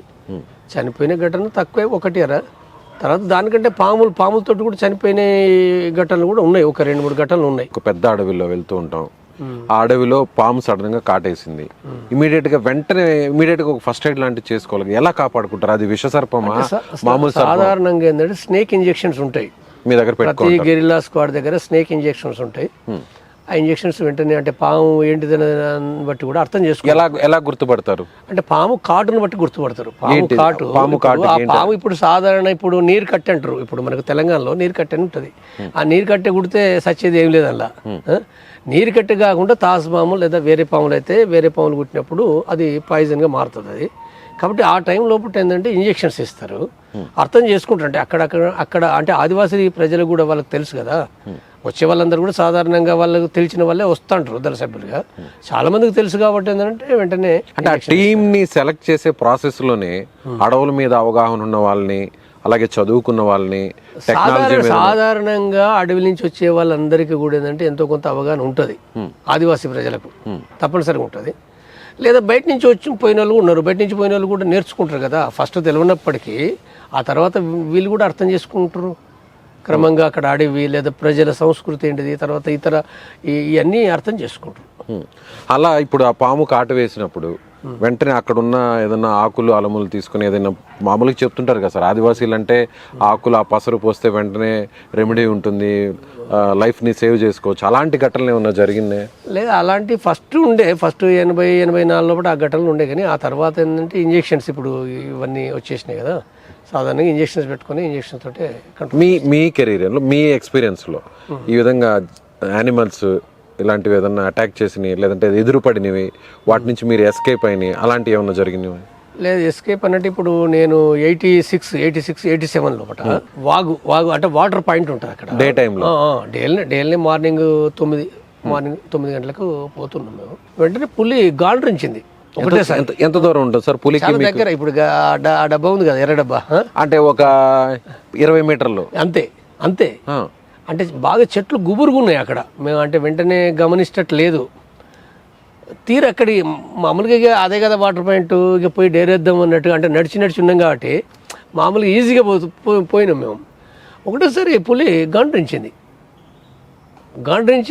కథం ఇట్లా మీదికి ఇట్లా సినిమాలో చూపించిన వచ్చేసింది. ఎంత దగ్గరకు వచ్చింది? మీ దగ్గరకు వచ్చింది? అక్కడే ఉన్నది, అక్కడే ఉండి ఇట్లా అంతే దూకుతుంది. మేము వెంటనే వెపన్ కార్క్ చేసినాం. అంటే మాకోటి ఉన్నది, వెపన్ కార్క్ చేస్తే అంటే మన గోలి తాకితేనో ఏం లేదు, పడిపోతే ఏం లేదు, తాకకపోతే మాత్రం మనల్ని చంపేస్తుంది. బుల్లెట్ దాన్ని తగలకుండా మనం చంపేస్తుంది నోట్ ఉన్నది. అది మైండ్ లో ఉంది. అయితే మేము కాల్చలేదు, నోట్ చేసినాం. ఒకటేసారి బాగా మేము కాషన్స్ ఇచ్చినాం. నేను చెప్పి ఒకటేసారి అందరం. ఎంతమంది ఉన్నారు మీరు అప్పుడు? మేము 6-7 ఉన్నాం అప్పుడు. ఎలా కాషన్స్ ఎలా ఇచ్చారు? మామూలుగా అంటే సాధారణంగా ఏంటంటే ప్రజలు అడవిలో నడిచేటప్పుడు కూడా ఏంటంటే బాగా లొల్లి పెట్టుకుంటూ పోతారు. పులి గుడ్డేలు ఉన్నా భయపడిపోవాలని. నేను ఇంతకుముందు చెప్పినా కదా, అంటే మనం ఎట్లా భయపడతామో మనల్ని చూసి అవి కూడా భయపడతాయి, అన్నీ భయపడతాయి. కాబట్టి ఎప్పుడైతే మేము అందరం లొల్లి పెట్టినామో ఆ పులి కొద్దిగా వెనక్కి తగ్గింది. గాండ్రించుకుంటే వెనక్కి తగ్గింది. ఇంకా మేము గట్టిగా లొల్లి పెట్టినాం. కొద్దిగా వెనక్కి పోయింది. వెనక్కి పోయిన తర్వాత మేము కాల్చలే, ఇక లొల్లి పెట్టుకుంటున్నాం. అసలు చూస్తే ఏంటంటే అక్కడ విచిత్రం ఏంటంటే అక్కడ ఒక జంతువును మెకం అంటే దుప్పులు మెకం అని ఉంటుంది కదా. మెకం అనేది మామూలుగా ఒక ఆవు ఎద్దులాగా ఉంటుంది. అది ఆ సైజు లోపల ఆ పెద్దగా ఉండి అడవి లోపల ఉంటుంది అది. అసలు దాన్ని మెకంగా పంది రక్తం తాగుతుంది అది పులి. మీరు వెళ్ళే టైంలో అందులో ఆహారం తీసుకునే టైంలో అది వేట చేసి ఆహారం తీసుకునే టైంలో ఇంకా చాలా క్రూరంగా ఉంటుంది. అందుకే అది మిమ్మల్ని చూడంగానే అరుపు అలా అరిచింది. అది పోతలేదు కదా. మేము బాగా లొల్లి పెట్టుకుంటూ దాన్ని ఎలగొట్టినాం. కానీ ఎంతసేపటికి వెళ్ళింది సార్? ఒక పావుగంట అర్ధగంట సేపు పట్టింది. అర్ధగంట టైం ఒక సినిమాలో చూపించిన సన్నివేశం లాగా బాగా టెన్షన్ గా ఉంటుందిగా మీకు? అయ్యో ఫస్ట్ టెన్షన్ ఉండే, బాగా టెన్షన్ ఉండే. మేము ముందు కూడా నేను ఉన్నా. మీరు ముందు తర్వాత కొద్దిగా ఎప్పుడైతే ఎన్కరేజ్ చేసిందో తర్వాత కొద్దిగా కాన్ఫిడెన్స్ వచ్చింది. కొద్దిగా అది వెనకడుగు వెనకడుగు వేసి కొద్ది దూరం పోయిన తర్వాత కాన్ఫిడెన్స్ వచ్చింది. ఇక తర్వాత పంది తింటాం కదా, అడవి పంది. అన్ని మాంసాలు తింటాం కదా మేము. పులి అడవి పంది తర్వాత ఆ మాంసం మీరు తిన్నామంటే అక్కడ ఎక్కడైతే అది పులి అక్కడ అది కొరుకుతుందో, కొరికిన కాడ కొద్దిగా వాసన వస్తుంది. పులి నోరు బాగా స్మెల్ ఉంటుంది. అది అవునా సార్? బాగా స్మెల్ ఉంటుంది. అక్కడ దాన్ని తీసేసి కట్ చేసి ఏంటంటే మిగిలింది దాదాపు 100 కేజీల పైన ఉంటుంది అది పంది. తక్కువేం లేదు అది. అంటే మేమేం తింటాం, 6 ఏం తింటాం, 6-7 తినలేం కదా. మేము మళ్ళీ అక్కడ రైతులను పిలిచేసిందంటే వాళ్ళకి ఇచ్చేసినాం. మీరు ఎప్పుడైనా అంటే అప్పుడు జంతు వేట అనేది నిషేధం అనేది పెద్దగా లేదు ఆ 80s టైంలో. ఆ టైంలో మీరు జంతువులు పార్టీ అది చెయ్యొద్దనేది కదా నిబంధన. అంటే 1-2 సందర్భాలు చేసినవి ఉన్నాయి, కానీ సాధారణంగా చేయకూడదు అనేది పార్టీ నిబంధన. ఎందుకు అని అంటే మన జంతువులను వేటాడితే రెండు రకాల నష్టం మారిపోతుంది. ఒకటో ఇక అంటే ఎవరైనా మనుషులు మాంసం తింటారు, గెరిలాలు కూడా తింటారు కదా. తినోళ్ళు ఎవరైనా మాంసం అంటే ఈ సమాజంలో కూడా మాంసం అంటే ఇష్టపడతారు కదా, కొద్దిమంది తప్ప. కాబట్టి మాంసానికి అలవాటు పడ్డ తర్వాత నీకు ఏమైతే నీ లైఫ్ ఏమైతుంది, అది వేరే అవుతుంది కదా. లక్ష్యం మీద గురి ఉండదు. అంటే ప్రజలు ఏదైతే పెట్టిందో అది తినాలే కదా. ప్రజలు కారం పెడితే తినాలి, పులుసు పోస్తే తినాలి, ఏది పెడితే అది తినాలి అంతే తప్ప మనం డిమాండ్ చేసేది లేదు. వాళ్ళు ఏది పెడితే అది తింటారు. అంటే తిండి కూడా ఆనాడు మేము దళం తిరిగినప్పుడు మాకు ఎవరో ఒక్కరు వంట చేసి పెట్టాడు కాదు, ఊరి ప్రజలు మొత్తం. ఊరి ప్రజలు అంటే అక్కడ ప్రజలు ఒక పెద్ద టవలో లేకపోతే పెద్ద గిన్నె పట్టుకుంటే ఊళ్ళో పట్టు కొంతమంది అక్కడ అన్నం వేస్తారు. ఆడ అందరు ఒక రకంగా అంటే ఇప్పుడు ఒకప్పుడు మనకు చాకలి వృత్తి ఉన్నది, ఇప్పటికి కూడా ఉన్నది. వాళ్ళు పోయి అన్నం పట్టుకుంటారు. ఆ చాకలి వృత్తి పద్ధతిలో ఒకటి ఏంటంటే ఊళ్ళో మా సంఘ నాయకులు వాళ్ళు పోయి ఏంటంటే అన్నం అడిగితే ప్రజలు ఏ కులం అన్న కానీ మాదిగా మాల లేదా రెడ్డి అనేది ఏమీ లేదు. ఎవరైనా వాళ్ళకి తోచింది ఇంత అన్నము ఇంత కూర పచ్చడ వాళ్ళకి ఏది ఉంటే గది అది పెడతారు. అంటే మాకు సరిపోయేది కాదు, ఇంకా చాలా మిగిలితే ఏం చేసేది, గ్రామ సంఘ నాయకులు తినేది. కాబట్టి అలాంటి పొజిషన్ అది. అంటే అట్లా అంటే ఆనాడు అంటే ప్రజలపైన మేము ఆధారపడ్డాం కాబట్టి మాకు తిండి సమస్య అనేది ఏం లేదు. తిండి దొరికేది. కొన్ని సందర్భంలో కూడా తిండి ఒక్కొక్కసారి పాసిపోయింది కూడా, కొన్ని సందర్భాల్లో వచ్చేది పాసిపోయిన అన్నం. అంటే ఎవరో ఒకరో ఇద్దరు వేస్తారు కదా, అంటే వాళ్ళ కాడ ఉన్నది అదే కాబట్టి అంటే తిండికి కూడా లేని పరిస్థితి కదా ప్రజలకు. వాళ్ళు కూడా మరి ఆ పాసిపోయిందే తింటారు, వాళ్ళు వేసేసినప్పుడు ఏమవుతుంది, అది ఆ పాసిపోయింది కొద్దిగా లేట్ చేస్తే మిగిలింది కూడా ఖరాబ్ అవుతుంది, మొత్తం చెడిపోతుంది. దాన్ని చూసుకోవాలి. ఒకవేళ పాసిపోయింది అయితే తీసేయాలి. కొన్ని సందర్భాల్లో పాసిపోయింది నీళ్లు పోసుకొని కడుక్కొని కూడా తిన్న సందర్భాలు ఉన్నాయి. నిజంగా అంత ఇబ్బంది పడతారా నక్సలైట్లు? అవును, అంటే ఒకప్పటి సంగతి చెప్తాను, ఇప్పుడు తక్కువ ఉంది తిండికి సమస్య. మీ టైంలో 80s ఆ టైంలో 80s 90s తిండికి సమస్యలు ఇప్పుడు దాదాపు అంటే కొన్ని సందర్భాలు తిండి దొరకదు, కానీ అంత కఠినమైన తిండి అనే పరిస్థితి ఇప్పటికి లేదు. ఇప్పుడు ఇంత అక్కడ ఫైరింగ్స్ జరిగినా కానీ తిండి ఏదో ఒక రకంగా అంటే ఆ తర్వాత పార్టీ అరేంజ్ చేసుకుంది కదా, పార్టీ వేరు ప్రాంతాల్లో పట్ల బియ్యాన్ని పప్పులను అంటే చెడిపోని వస్తువులు ఏవైతున్నాయో కొన్ని చోట్ల డంపు చేసుకున్నది. తర్వాత గ్రామాల నుంచి కూడా ఏంటంటే అంటే ఆ వచ్చే ఎలాంటి పరిస్థితి అయినప్పటికీ బియ్యం కూరగాయలు పప్పులు వచ్చే పరిస్థితి అది ఉంది. కాబట్టి ఇవ్వాలంత కఠినమైన పరిస్థితి లేదు, తిండికి అంత లేదు. నడకకున్నది, వర్షానికి ఉన్నది, ఫైరింగ్స్కి ఉన్నది, ఇవన్నీ ఉన్నాయి. కానీ తిండి ఏదో అసలే కొన్ని సందర్భాలు ఉన్నాయి, కానీ సాధారణంగా తిండి దొరుకుతుంది మామూలుగా. సార్ మీరు ఇప్పుడు దళంలో ఉన్నప్పుడు అటాక్స్ ఎప్పుడన్నా జరిగాయి? చాలాసార్లు జరిగినాయి. ఎన్ని జరుగుంటాయి సుమారుగా? పదుల సంఖ్యలో జరిగినాయి. పదుల సంఖ్యలు 40 50 ఆ సంఖ్య నేను ఎప్పుడు లెక్క పెట్టలే, కానీ అనేకంగా జరిగినాయి. మీరు ఎంతమంది ఉన్నారు మీ చుట్టూ రౌండ్ అప్ చేసి? నేను ఫస్ట్ దళసభ్యుడికి పోయిన తర్వాత కొద్ది కాలంలో పట్టిన ఫైరింగ్స్ అయినాయి. సంగంపల్లి అంటే 85 మే లోపట తునికాకు సీజన్ అది.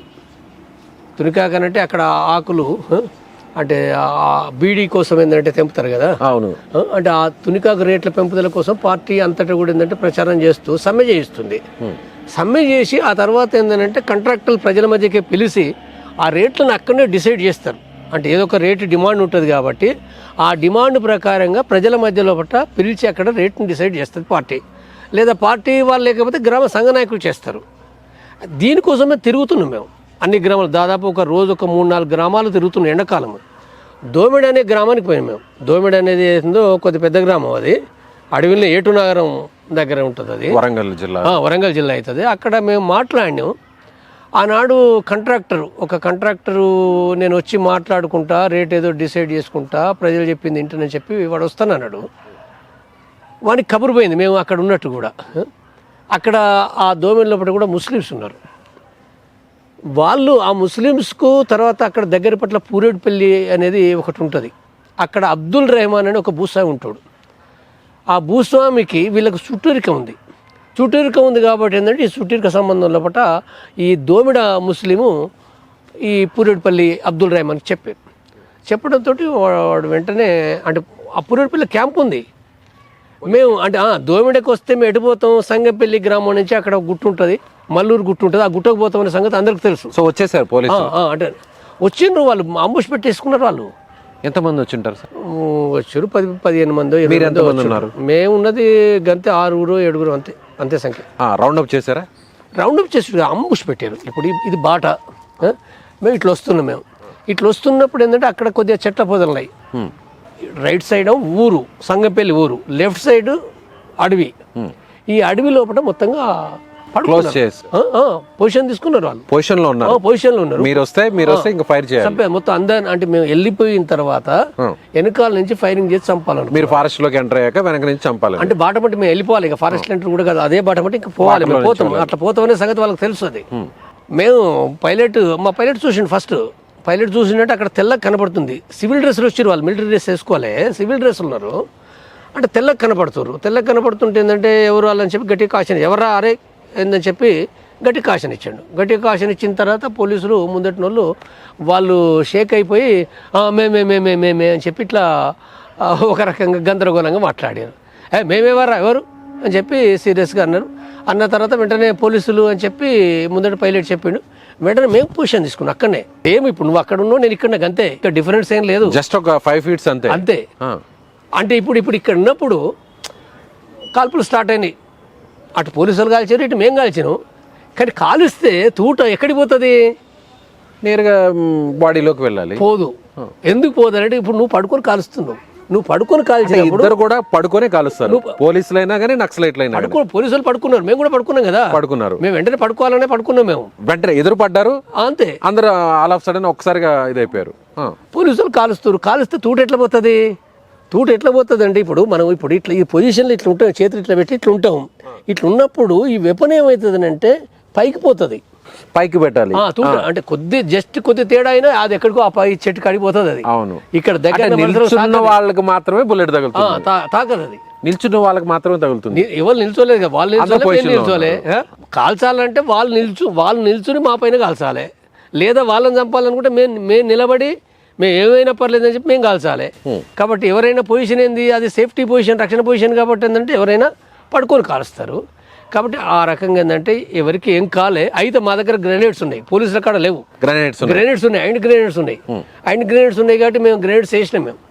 మేము గ్రెనేడ్స్ వేస్తే ఆ గ్రెనేడ్ కూడా ఎక్కడ పడ్డదంటే ఆ పోలీసు వాళ్ళు వెనకాల అవతల పడ్డది, అది అవతల పడింది, ఇక్కడ దగ్గర పడదు కదా. అంటే ఇప్పుడు ఇక్కడ వేస్తే అప్పుడు పోలీసులకి మీకు ఎంత డిస్టెన్స్ ఉంది సార్? వాళ్ళ చాలా దగ్గర అంటే ముందు కొంతమంది 5-6 ఉన్నారు, ఇంకొంతమంది వెనక ఉండి ఉంటారు. సుమారుగా ఎన్ని అడుగుల దూరం మీకు వాళ్ళకి? ఇక్కడ దగ్గర అంటే దాదాపు ఒక 3-4 అడుగుల దూరం. 5 అడుగుల దూరంలోనే ఫైరింగ్? అంతే.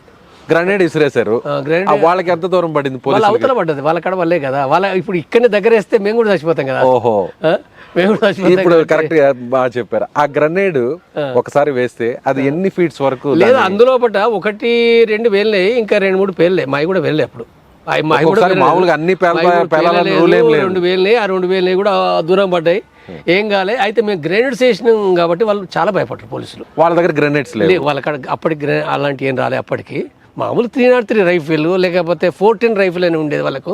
పెద్ద అధునాతనమైన ఆయుధాలు వాళ్ళ కాడ కూడా ఏం లేవు. వాళ్ళు భయపడి ఏంటంటే చాలా పోతారా, మేము బాగా తిట్టాం కదా సీరియస్గా, మేము పోతాను అని చెప్పి కొద్దిగా వెనక. సార్ ఇప్పుడు మీరు అన్నారు మీరు వెళ్తారా పోతారా అని, అలా ఫైరింగ్ చేసుకునే టైంలో పోలీసులకి నక్సలైట్లకి మధ్య మాటలు నడుస్తాయా? నడుస్తాయి కదా, సీరియస్ గా నడుస్తాయి. ఎట్లా నడుస్తాయి? ఎవరైనా తిడతారు, మీరు వెళ్ళిపోండి మేము వెళ్ళిపోతాం అంటారు. బూతులు కూడా తిడతారు కదా, తిట్టే దాంట్లో కూడా చాలా లాంజ్ వాడగా చాలా ఇట్నే అంటారు కదా. ఇంకేమంటారు? మీరు అంటారు, వాళ్ళు అంటారు, ఎవరైనా అంటారు. ఏమనుకుంటే ఏమంటారు? యుద్ధంలో పట్టే మళ్ళీ మంచిగా ఎట్లా మాట్లాడతారు? సార్ ఇప్పుడు అవతల వారు ఫైర్ చేస్తున్నారు, ఫైర్ చేసే టైంలో వాళ్ళ దగ్గర బుల్లెట్స్ అయిపోయాయి, ఇక లేవు, ఆ విషయం మీకు ఎలా తెలుస్తుంది? బుల్లెట్స్ అయిపోయిందంటే బుల్లెట్స్ ఇప్పుడు వాళ్ళక్కడ పోలీసుల కాడ ఎక్కువ ఉంటాయి కదా. పోలీసుల కాడ ఎప్పుడైనా 100 తూటాలు ఉంటాయి, ఉండేది ఎవరికి తక్కువ ఉంటాయి అంటే నక్సలైట్ల దగ్గర. మీ దగ్గర అయిపోయాను వాళ్ళకి తెలుసు, మీ దగ్గర అయిపోయాను వాళ్ళకి ఎట్లా అర్థమవుతుంది? అంటే కాల్చే తూటాలను బట్టి కదా. కాల్చే తూటాలను బట్టి ఇప్పుడు అర్ధగంట అయింది, గంట అయింది, తూటాలు కూడా ఏ రకం కాలుస్తున్నాయని అర్థమవుతుంది కదా.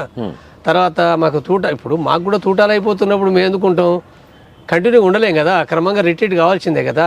సమస్య ఎక్కడ ఉంటుంది? ఇప్పుడు నక్సలైట్లు ఏదేమైనా ఆ గ్రౌండ్ నుంచి వెళ్ళిపోవాల్సిందే, ఎందుకంటే అదనపు బలగాలు నక్సలైట్లకు రావు కదా, పోలీసులకు వస్తాయి కదా. 1 గంట 2 గంటలు 3 గంటలు లేట్ చేస్తే వాళ్ళ వెంటనే వాళ్ళ వాకీలు ఇప్పుడైతే ఫోన్లు వచ్చినాయి, వాటి ద్వారా అదనపు బలగాలు వచ్చేస్తూనే ఉంటాయి కదా. కాబట్టి ఏంటంటే మేము ఏమి యుద్ధం చేసినా 1 గంట 2 గంటలు 3 గంటలు, గంట అంటే కూడా ఎక్కువ, పావు గంట 20 నిమిషాల్లో కంప్లీట్ చేసుకుని వెళ్ళిపోవాల్సిందే. ఇందాక ఆ విషయం గురించి చెప్పండి. అదే అప్పుడు గ్రనేడ్స్ విసిరేశారు, ఆ తర్వాత ఇక మేము కూడా అంటే వాళ్ళు పోలీసు వాళ్ళు వెనకకు తగ్గినారు, మేము కూడా రిట్రీట్ అయినాం. మేము రిట్రీట్ అయ్యి మేము వెళ్ళిపోయినాం. మాకు ఎవరికి గాయాలు, మాకు గాలే వాళ్ళకి గాలే, మా ఏం పోలే, మా ఏ వస్తువులు కూడా మా ఏం పోలే. ఆ రకంగా రిట్రీట్ అయినాం, మేము ఆ గుట్టకి వెళ్ళిపోయినాం. సార్ ఇప్పుడు గ్రనేడ్స్ ఉంటాయి, ఆ గ్రనేడ్స్ పిన్స్ ఉంటాయి, ఆ పిన్ని తీసి ఎంతసేపటి లోపల విసిరేస్తే అది పేలుతుంది? పిన్ని తీసిన ఎంతసేపట్లో, అంటే భూమికి టచ్ అయితేనే పేలుతుందా, లేదంటే చేతిలో ఉన్నా కూడా పేలుతుంది? ఎక్కడైనా పేలుతుంది. అంటే ఒకసారి పిన్ను తీసినాం అంటే, పిన్ను తీసిన తర్వాత ఏమవుతుంది, అది వెంటనే దాని టైం పెడతాం. దాని ఎన్ని సెకండ్స్, 7 సెకండ్ల 10 సెకండ్ల 12 సెకండ్ల, అంటే అందులో పెట్టేది మేమే కదా అరేంజ్ చేసేది. అంటే మీరే సెట్ చేస్తారా? అనేది ఏదైతుందో ఎంత పెద్దగా పెట్టాలి అంటే అది లాగడం వల్ల దాంట్లో స్పార్క్ లాగిన తర్వాత అది స్ట్రైక్ అవుతుంది అక్కడ.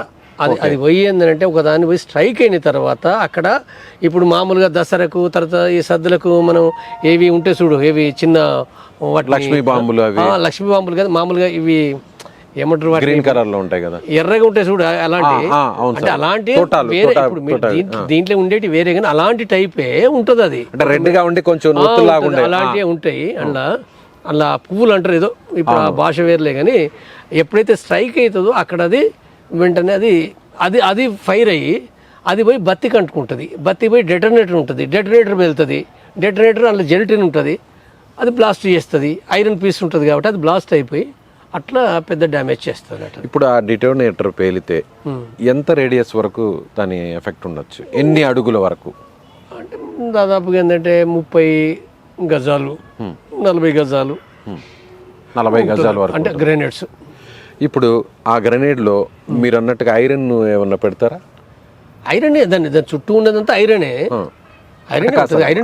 ఐరన్ పీసెస్ లోపల ఏమన్నా పెడతారా? డ్యామేజ్ ఎక్కువ జరగదు అంటే గ్రెనేడ్స్కి పెట్టేది ఏం లేదు, అదనంగా పెట్టేది ఏం లేదు. వేరే ఇంకా ఇతర వాటికి రాకెట్ లాంచర్స్ మైన్స్కి అయితే పెడతారు, కానీ గ్రెనేడ్స్కు ఓన్లీ చుట్టూ ఉండే కవరే అదే ఐరన్ పీస్. అది ఓకే.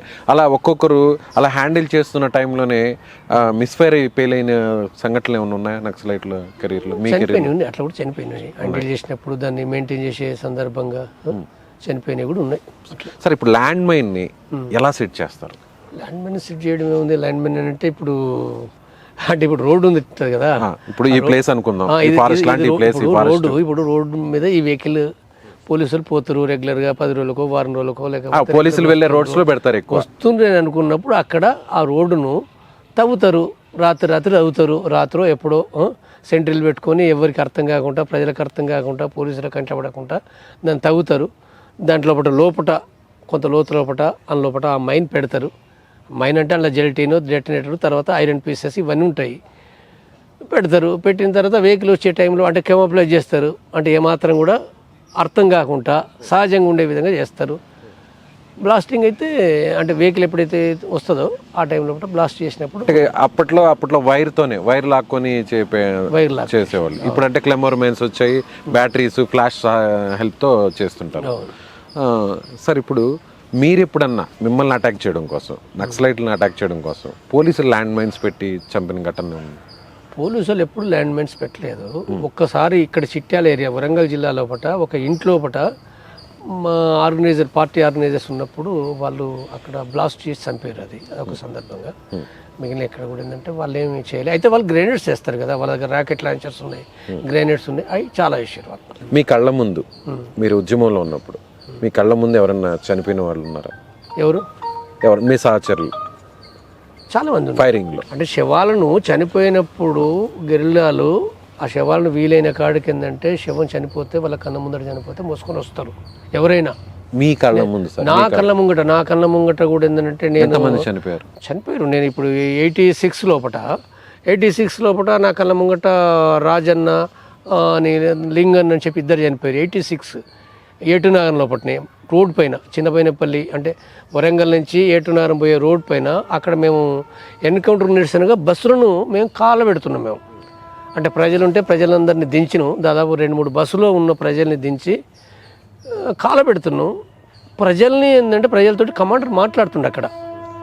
దాదాపు ఒక 200-300 మంది ఉంటారు. వాళ్ళు చాలా సంతోషంగా వాళ్ళు మాట్లాడుతారు పక్కపంటి. మేము కొద్దిమంది ఏంటంటే అవి కాలబెట్టుకుంటూ మిగిలిన వెహికల్స్ ఇటు పోకుంటే ఏంటంటే రోడ్కు 2 వైపులా మేము సెంట్రీలు ఉన్నాం. మేము సెంట్రీ ఉన్న సందర్భంగా ఏపీఎస్పి సంబంధించిన ఒక వ్యాను ఏటునగర్ నుంచి వరంగల్ పోతుంది. అది ఆర్మరీ వ్యాన్, చాలా వెపన్స్ ఉన్నాయి, ఇలా 100 వెపన్స్ ఉన్నాయి, తూటాలు ఉన్నాయి ఇలా. కానీ ఉన్న పోలీసు ఎంతమంది అంటే 2-3 అంతే, ఇంకా లేరు, ఎక్కువ లేరు. వాళ్ళు వస్తుండ్రు, వాళ్ళకి తెలియదు మేము అక్కడ ఉన్నట్టు, వాళ్ళకి తెలియదు. మా సెంట్రీలు ఎవరైతే ఉన్నారో రాజన్న, లింగన్న ఇటు సైడ్ ఏటున్నర సైడ్ సెంట్రీలు ఉన్నారు, రైట్ సైడ్ వేరే వాళ్ళు ఉన్నారు. వచ్చేసారు, వ్యాన్ వచ్చేసింది. మా సెంట్రీలు పోయి వెహికల్ ఆఫ్ చేయడానికి పోయినప్పుడు వాళ్ళు గుర్తించారు కదా, మేము గుర్తించలే, కానీ వాళ్ళు గుర్తించారు. పోలీసులు ఐడెంటిఫై చేశారు. అంటే మా దగ్గర డ్రెస్ తోటి వెపన్స్ ఉన్నాయి కాబట్టి వాళ్ళు ఫైరింగ్ స్టార్ట్ చేశారు. వాళ్ళు ఫైరింగ్ స్టార్ట్ చేయడంతో మేము ఫైరింగ్ స్టార్ట్ చేసినాం. తర్వాత ఈ రాజన్న, లింగన్న నాకంటే జస్ట్ ముందుండే, వాళ్ళు అడ్వాన్స్ అయ్యారు. మేము అడ్వాన్స్ కావడం పూర్తిగా రోడ్డు దగ్గరికి, వ్యాన్ దగ్గరికి కూడా మేము అడ్వాన్స్ అవ్వకుండా ముందుకు పోయినాం. మేము ముందుకు పోయినప్పుడు వాళ్ళు రాజన్నను కాల్చారు, లింగన్నను కాల్చారు. నాకు తెలియదు ఆ విషయం కూడా, నేను గమనించలే. నేను కూడా ఏంటంటే కాల్చుకుంటే నేను ముందుకు పోతున్నాను. ముందుకు పోతున్నప్పుడు అందులో ఉన్నది ఒకటే కానిస్టేబుల్, మిగిలిన వాళ్ళు 2 ఉరికిండ్రు. ఆ ఒక్క కానిస్టేబుల్ కూడా పారిపోయిండు ఆ తర్వాత. కానీ యాక్చువల్గా ఏంటంటే తనను తాను రక్షించుకోవడానికి అక్కడ ఆ వ్యాన్ లోపల మొద్దులు ఉన్నాయి, అంటే వాళ్ళ రక్షణ కోసం వ్యాన్ లోపల మొద్దులు ఉన్నాయి. వ్యాన్ల నుంచి అంటే ఒక రంధ్రాలు ఉంటాయి, ఆ రంధ్రాల నుంచి కొట్టేటట్టుగా దాని అరేంజ్మెంట్ ఉంది. ఆర్మరీ ప్రీ ప్లాన్డ్ గానే రెడీ చేస్తున్నారు. అంటే సాధారణంగా ఉంటుంది, మామూలు జనరల్ గానే అలాగే ఉంటుంది. ఆర్మరీ వెహికల్ అలాగే ఉంటుంది. ఆర్మరీ వెహికల్ అది కాల్చేయండు. నాకు కరెక్ట్గా ఏంటంటే నా తలకాయకు జస్ట్ ముందు పడ్డది అది. అంటే మా కమాండర్ ఉండే అప్పుడు, వేరే కమాండర్ జనార్దన్ ఉండే. జనార్దన్ వెనక నుంచి గమనించి జంపన్న వాడు నీకే సూట్ పెట్టిండు, నువ్వు వెంటనే సైడ్ దొరకంటే నేను వెంటనే సైడ్కి అయినా. అట్టా నాకు తూట పడలేదు. తర్వాత ఏంటంటే ఆ సందర్భంగా అక్కడ లింగన్న రాజన్న చనిపోయాడు. నా కన్న ముందునే వాళ్ళు చనిపోయారు. మేము వచ్చేసినాం. మేము అట్లా యాక్చువల్గా పోలీసులు వాళ్ళు పారిపోయారు. మేము అసలు ఇక తర్వాత గమనించలేక మేము అంటే ఎంతమంది ఉన్నారో మాకు తెలియదు. బాడీస్ అంతా తీసుకొచ్చారు. శవం వాళ్ళే తీసుకుపోయారు. అక్కడ వాళ్ళే మేము తీసుకుపోయారు. ఇప్పుడు చనిపోయిన సహచరుల్ని అంత్యక్రియలు ఎలా చేస్తారు? కాల్ చేస్తాం, సాధారణంగా కాల్ చేస్తాం. కొన్ని ఘటనల లోపల కూడా ఉందంటే బొంద లోపల కూడా పెట్టడం జరిగింది. అది వీలైతే కట్టెలు పెట్టి కాల్ చేసి అక్కడ మామూలుగా అంటే వాళ్ళకు జోహార్లు చనిపోయిన వాళ్ళకు జోహార్లు అర్పిస్తూ మాట్లాడడం, పాట పాడడం అవి చేసి ఉంటుంది. కొంచెం కఠినంగా హార్డ్గా ఉంటారు కదా సార్ మీ ట్రైనింగ్లో? నక్సలైట్స్ కానీ మావోయిస్టులు వీళ్ళంతా కూడా ఆ చనిపోయినప్పుడు బాగా దగ్గరగా ఉన్న వాళ్ళు చనిపోయినప్పుడు ఏడవడం తట్టుకోలేక ఏడుస్తారు. సాధారణంగా ఎవరికైనా బాధ ఉంటుంది కదా. కలిసిమెలిసి ఉన్నోళ్ళు అంటే తల్లిదండ్రులు వదిలిపెట్టి ఉన్నదంతా వాళ్ళే కదా. అన్నలైనా తమ్ములైనా తల్లులైనా వాళ్ళే కదా. అందరు కలిసిమెలిసి ఉంటున్నారు కదా. అక్కడేం కులం మొత్తం ఏం లేదు కదా. ఆడేం కులం లేదు. ఆడ పెళ్ళిళ్ళు ఎవరినైనా ఏ కులం అనేది ఎవరు పట్టించుకోరు. ఎవరు కూడా అడగరు. ఇప్పుడు నువ్వు వచ్చినావు, నిన్ను అడిగినా నీ కులం అడిగినా నేను లేదు. అక్కడ ఎవరు అడగరు, ఎవరు చెప్పరు కూడా. చెప్పడానికే వీల్లేదు. అసలు కులాల ప్రస్తావనే రాదు. ఎవరు చెప్తారు? ఇప్పుడు సపోజ్ నువ్వు రిక్రూట్ అయినావు, నిన్ను ఒక ఆర్గనైజర్ రిక్రూట్ చేసుకుంటాడు. రిక్రూట్ చేసుకున్న తర్వాత నేను ఇక్కడ రిక్రూట్ చేసుకుంటే నిన్ను 7:30 పంపించారు లేదా దండకాన్ని పంపించారు అనుకో, అపాయింట్మెంట్ ఉంటుంది, వెళ్ళిపోతావు. నీ పేరేంటి? నీ పేరు నీ సొంత పేరు చెప్పవు కదా. అక్కడ వేరే పేరు మీద ఫలాని ఏదో ఉంటుంది. అక్కడ వాళ్ళు రిసీవ్ చేసుకుంటారు. రిసీవ్ చేసుకున్న తర్వాత నీకు మళ్ళీ వేరే పేరు పెడతారు. అక్కడ పేర్లు మారిపోతూ ఉంటాయి. ఇప్పుడు నా జంపన్న అనే పేరు అదే కదా. నా పేరు నేను నా పేరు నరసింహారెడ్డి అనే విషయము 90 చివరి దాకా కూడా ఏ ఒక్కరికి, మా దళ సభ్యులకు తెలియదు, ప్రజలకు తెలియదు, మా ఇంటికాడ తెలియదు, పోలీసులకు కూడా తెలియదు, ఎవరికి తెలియదు. 90 లోపట నేను బుసాపురం అంటే చలవాయి దగ్గర, గోవిందరాపేట దగ్గర ఒక విలేజ్కి పోతే అక్కడ నన్ను గమనించిన వాళ్ళు అంటే చిన్నప్పుడు వాళ్ళు గమనించి వాళ్ళు మాట్లాడారు. అట్లా అర్థమైంది. అప్పటిదాకా ఎవరికి అర్థం కాలే. క్లోజ్గా ఉంటాం సార్. ఇప్పుడు టీంలో క్లోజ్గా ఉంటాము, బాగా దగ్గర అవుతాం. అప్పుడు కులాల ప్రస్తావన అసలు చెప్పుకోరు, ఏమీ చెప్పుకోరు. కులాల ప్రస్తావన అసలు కులాల ప్రస్తావన అడగడంటేనే తప్పుపడతారు కదా ఎవరైనా. కులం ఎందుకు నీకు? ఏ కులం అయితే ఏముంది? అందరూ కలిసి ఉంటున్నాం కదా. కుల సమస్య లేదు కదా. అది సీరియస్గానే పార్టీలకు ముందే సాధారణంగా ఎడ్యుకేషన్ ఉంటుంది. ఎవరు కూడా అది మాట్లాడరు. పార్టీ అంటేనే కులాలు లేవు, మతాలు లేవు, ఇవన్నీ తేడాలు లేవు కదా. ఏదైనా పెడితే తినాలి, ఏదైనా తినాలి. ఇది తినను అనడానికి వీల్లేదు.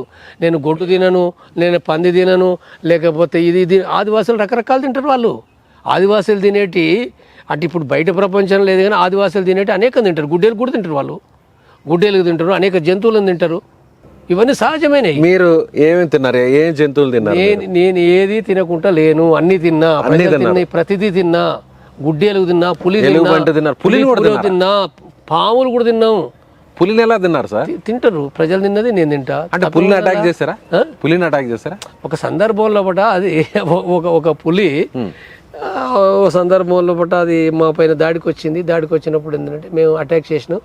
తర్వాత అది పోయి ఏది బొంగ దాంట్లో ఉంటే ఆ బొంగలో ఉన్నప్పుడు మేము దాన్ని అంటే దాంట్లో ఫస్ట్ పులి అనుకోలే, వేరే జంతువులు కూడా అనుకున్నాం మేము.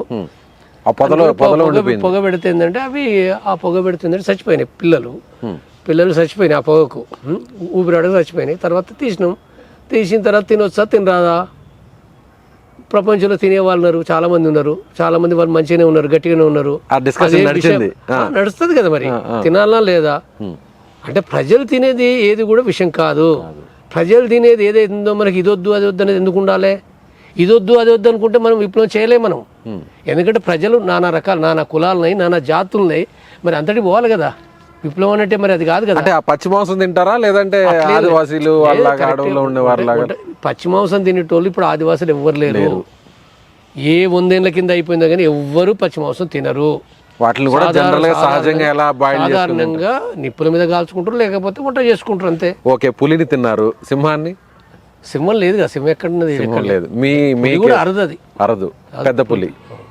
అవి తక్కువ, అంటే పులి తినడం అనేది తక్కువ ఉంటుంది, తక్కువ. అవి దొరకాయి. కానీ గుడ్డెలు తినడం సాధారణ ప్రజలు తింటారు కదా, ఎలుగుబంటిని సాధారణ ప్రజలు తింటారు, కొడతారు, వాళ్ళు షికారు చేస్తారు, గుడ్డెలు చంపుతారు, తెస్తారు, తింటారు. దాంట్లో ఏముంటుంది అంత తప్పు. జింక అనేది ఇంకా ఉంటుంది, దుప్పి జింక ఇంకా దుప్పి, పాము అన్నారు, పాములు కూడా తింటారు, పాములు కూడా తింటారు. ఆదివాసులు తింటారు, మేము తినడు కాదు, ఆదివాసులు. మీరు తిన్నారా పాముని? తిన్నాం, చాలా తిన్నాం మేము, ఓకే, చాలా తిన్నాం మేము.